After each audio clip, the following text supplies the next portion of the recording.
তারপর ছাপড়া চত্বরে অনেক হাফেজ আলেমদেরকে হত্যা করা হয়েছে, তাদের বিচার করতে হবে।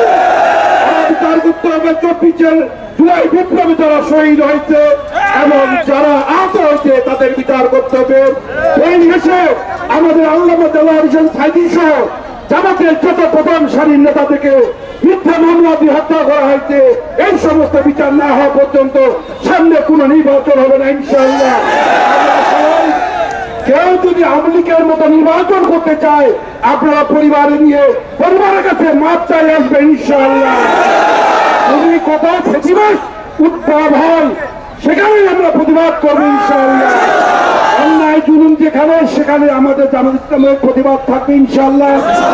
সামনে নির্বাচন, আপনারা 54 সালে অনেক দলকে দেখেছেন একটিবারের মতো জামাত ইসলামকে দাঁড়িপাল্লা মার্কায় ভোট দিয়ে আপনার এই পঞ্চগড় 2 আসনকে চাঁদামুক্ত সন্ত্রাসমুক্ত করার জন্য আহ্বান জানে আমার সংক্ষিপ্ত বক্তব্য এখানে শেষ করলাম। আসসালামু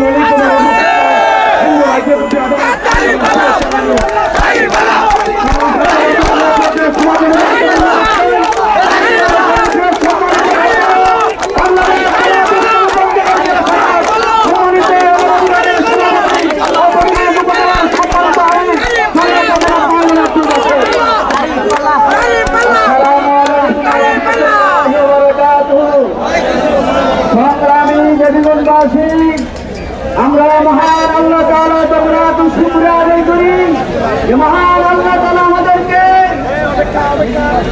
গত 24 সালে জুলাই মাস থেকে 5 আগস্ট পর্যন্ত আন্দোলনের সংগ্রামের মধ্য দিয়ে বাংলাদেশের চরম দুশ্মন, ইসলামের চরম দুশ্মন, দেশের জাতির ছাত্র স্বৈরাচার শেখ হাসিনার সরকারকে বিদায় করেছে।